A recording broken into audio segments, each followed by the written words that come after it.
And then statistics show that water is killing most of our people. So we decided to bring this into the community when we saw the documentary by Redwan on GH1. Residents who were touched by the kind gesture called on government and other institutions for more support.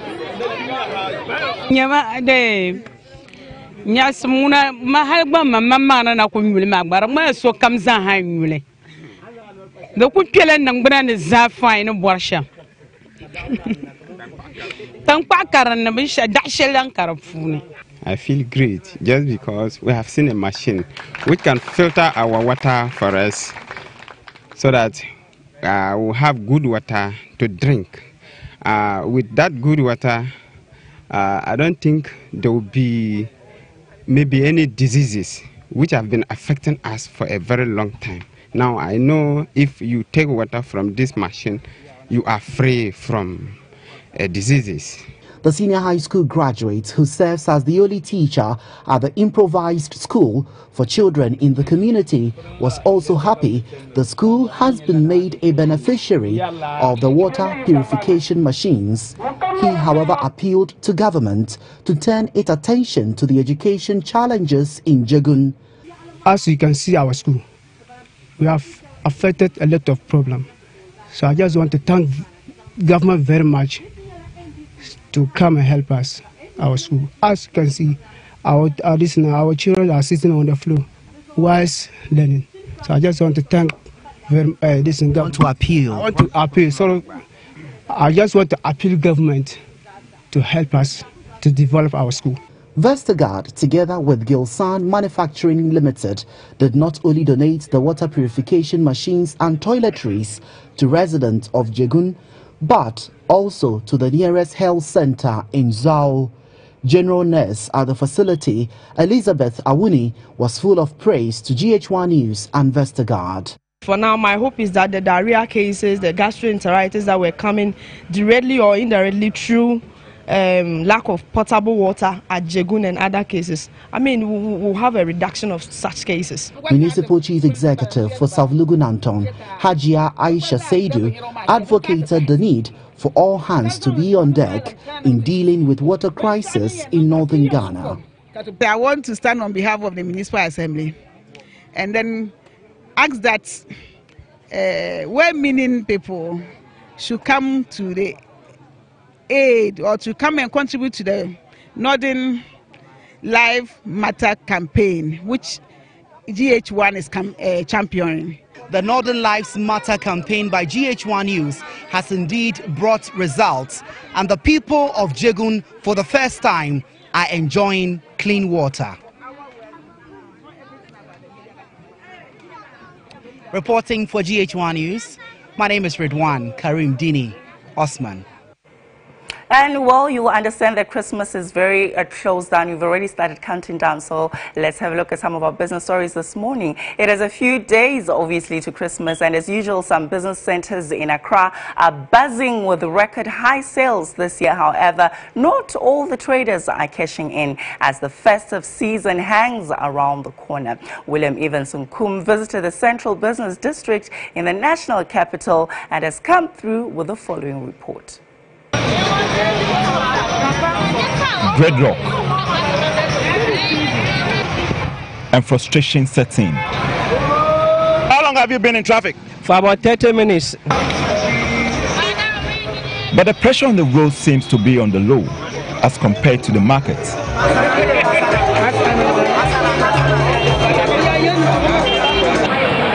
Thousands of traders and shoppers throng the Central Business District. Sales appear to be picking up in the build-up to Christmas. Traders adopting all means possible. The chants, the crying bells,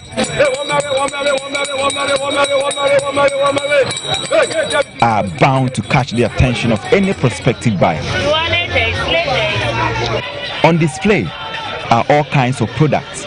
Here at the Makola markets, some of these products are seasonal, while others are not exactly linked to the Yuletide. Mixed reaction takes center stage as I engage some traders on how market is faring. I feel where the market is a shiny POP. Some traders also attempted explaining what has accounted for the changing market trends. It's by God's grace. The market is good. The market's not good.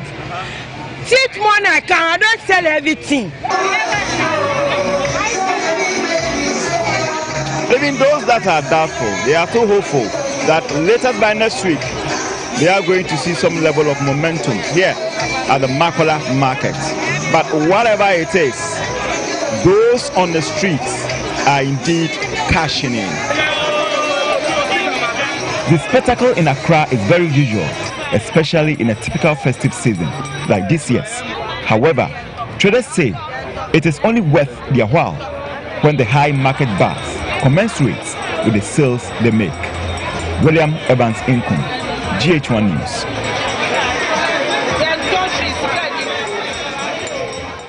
We're still with our business stories this morning, where traders at the Makola market in recent days have come under constant attack by burglars as business booms ahead of Christmas. The traders who ply their trades at the largest open market in Accra claim persistent theft is causing them to live with a sense of insecurity.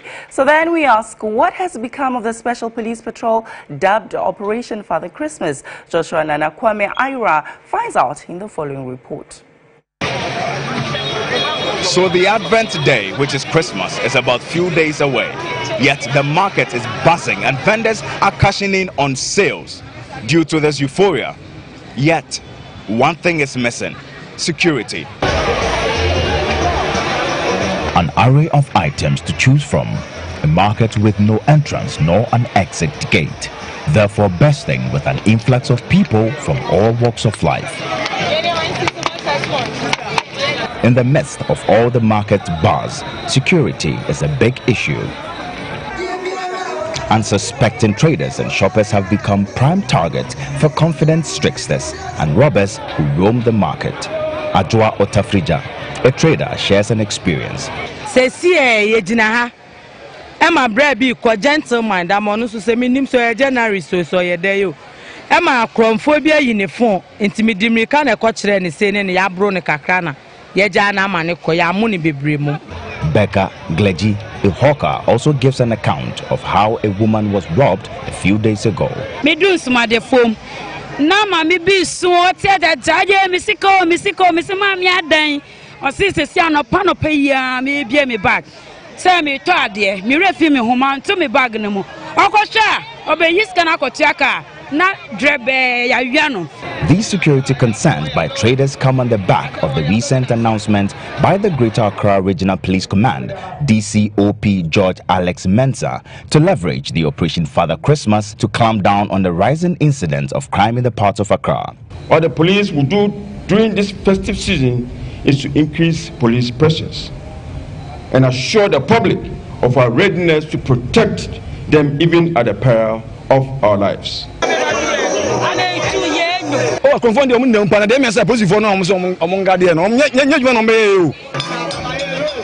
So where is police visibility when the daylight robbery is thriving? Or has the Operations Father Christmas taken a nosedive? Well, traders are calling on the state to intensify the security system to enhance effective and secure business activity during the Christmas season. Residents in Kasoa in the central region are worried that their safety is not guaranteed this Christmas, as recent killings and criminal activities in that part of the country keep tormenting their lives. They are therefore calling on government to further beef up the security to ensure their safety, especially during the Yuletide. GH1 News' Samuel Lancelot Boateng brings us more on the story. In recent times, Kasoa has been in the news for the wrong reasons, and many residents here are living in fear in the last few months. You will recall that series of killings have occurred in this part of the country, and this gave rise to security experts Dr. Kwesini's warning that in 4 years' time there will be 50 Kasoas in this country.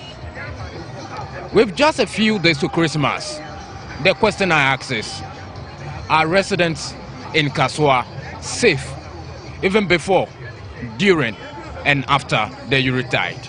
According to residents, the security situation in Kaswa has not been the best, giving rise to recent killings, armed robbery, and land guard issues in that part of the country.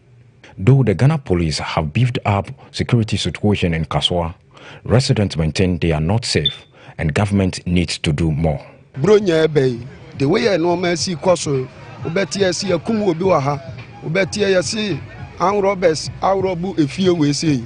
The Sra almost say, you saw more year, Juma dear, Nansu Bronya dear, or Mamma dear say, Umetimia boy and home buying 24/7, the Sra Mopa. Ni bambo biya wa ha. Upie kura uso wuni bambo biya wa ha no mo. Nti samoba mehen bi dia ende eslaban o mehen bi no mo mban omba ye ho ban wa ha area ha no mo. Ade ye ni biya no no. Nti o ma anadwo kura ye pie kura na ye sulo. There are few who feel the situation is quite stabilized. Well, previously you all have been hearing what has been happening here, but since they brought in the police, it seems there's absolute calm. At least people are secure somehow now. Assistant Commander at the Kaswa Divisional Police Unit, Dennis Abade, however, insists the police is on top of the situation. Kaswa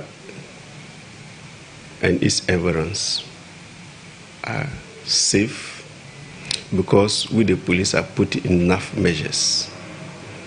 What we are doing is foot patrols day and night. We do mobile patrols day and night. We conduct intelligence-led swoops at criminal hideouts to get criminal miscreants to book. However, inadequate personnel is still an issue, and ACP Abade wants it addressed in the shortest possible time to enhance their operations. The problem we have is staffing, and we are having the assistance from the national headquarters. And so long as the national headquarters continue to assist us, then this process will continue. But in case they withdraw, I pray that we are given enough staff to continue it on our own. The police maintains that as we approach Christmas, residents of Kaswa should be on the lookout and adhere to all security and safety measures to avoid danger. Samuel Lancelot Boatin, GHToday News. And we move away from business and our Christmas stories into some of the rest of our local stories, where access to toilet is a right and every household is obliged to have one. However, it so happens that about half of compound homes in Accra lack toilet facilities. Imelda Ajay explores why this has become the case, especially in the national capital. A trip around some households in the metropolis shows that about 8 in 10 homes lack basic toilet facilities. Though tenants do their duty of paying monthly rent, most landlords have still not made any effort to provide toilet facilities for their tenants, with the excuse that they lack space to provide toilet facilities. This leaves most tenants with no option than to visit a public toilet to perform the final rites of digestion without bothering about the cleanliness of the facility or the pungent smell that greets them. Coordinator of the A Toilet at Half Price project, Graham Saba, indicated that over 300 toilet facilities have been built in various households so far. And the contractor has promised us that from next year, when it kicks off, all the backlog is going to clear all, and each month we'll be building not less than 200 toilets for us.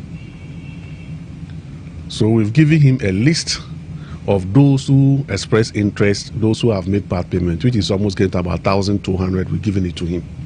Some residents in Accra shared their views concerning the effectiveness of the project. It's a good policy.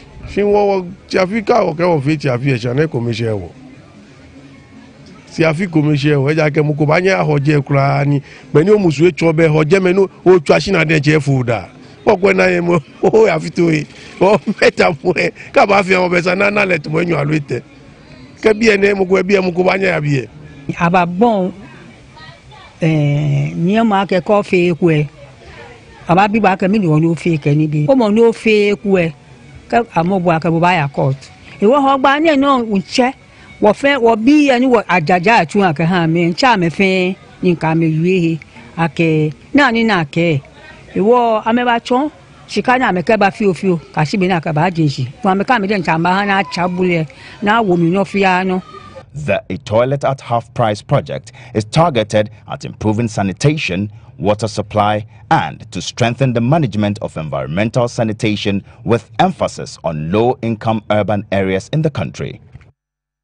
Some waste collectors in Accra have adopted a rather illegal and unhealthy way of disposing the refuse they collect from homes by dumping them on some major highways in the country. The Accra-Tema motorway is suffering the brunt of the illegality as refuse collectors who use tricycles in an attempt to make more money dispose of waste meant for landfill sites in the median of the motorway.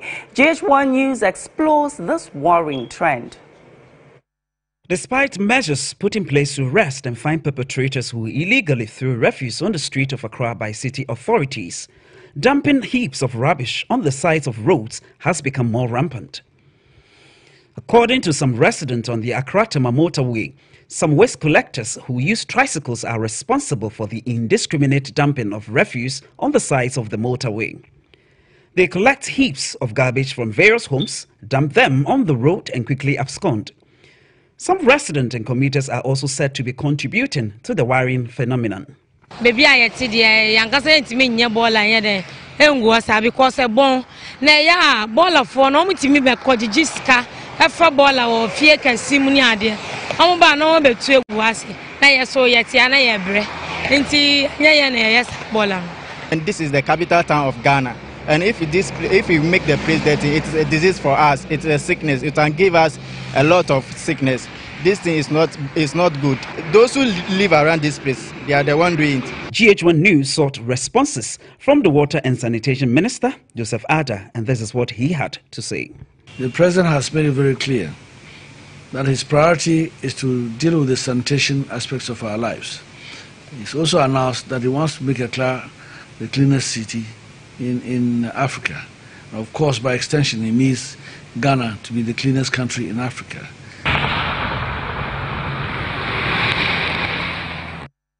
And now time to have a look at our weather forecast for the day.